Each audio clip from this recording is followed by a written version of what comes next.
I am so tempted, using the power of the chair, which I currently have, to say that a quorum is present. I ask unanimous consent to move the bill as is. Call for the ayes. The ayes have it, and the bill is reported out. But that would not be proper form. It sure wouldn't be, Mr. Chairman. I won't do that. I do want to, first, I have some business. We would ask that 3 letters from the Energy Equipment and Infrastructure Alliance, the U.S. Chamber of Commerce, and America's Natural Gas Alliance be put in the record without objection. No objection. Okay. I would also ask to thank our panelists. And before we close this hearing, just put a little bit more context on this. We've had a good discussion today. We've talked a lot about exports and imports. I want to put some information in the record from the Energy Information Agency. And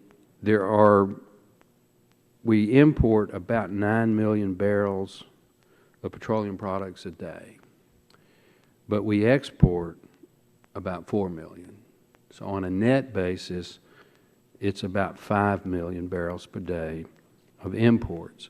Of those 5 million barrels, about 3.5 million come from Canada and Mexico, who are geographically adjacent to the United States. In fact, Canada is the #1 source of our oil imports. #2, Saudi Arabia, which is a little over 1 million barrels a day. Last year, U.S. production increased over 1 million barrels a day. And if we were to repeal the ban on crude oil exports, now this is an opinion, this is not a fact, I believe that we could easily increase domestic production another 1 million to 2 million barrels a day in the next year or 2 years. So if you really think about it, we do have the ability to move from a time in the 1970s when we had to import oil from overseas. We've been as high as 74% of our oil coming from overseas.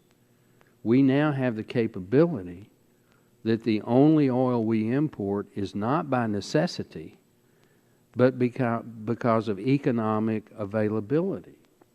That is a real possibility. That's not fantasy. And removing the ban on crude oil exports puts the market in play. I don't discount what Commander Leipold has said, but I do believe if you let markets operate and let the world's largest producer, which is the United States of America, let our producers have the choice to sell domestically to domestic refiners or to sell on the world market, they're going to produce more. And if they produce more, there's going to be more competition, there's going to be more stability, there's going to be less reliance on unstable sources or sources that are in unstable parts of the region. So we talk about imports, and the Commander's facts are correct. But if you look at it from a net import basis and give the capability of our domestic producers to produce, we, for all intents and purposes, have the capability to be energy independent in the real near term, and I think that's important in the debate.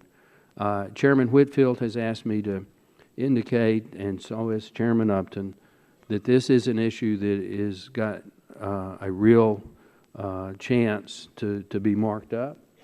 No decisions have been made yet, obviously, but it is something that's under active consideration. With that, again, I want to thank the panelists, and this hearing is adjourned.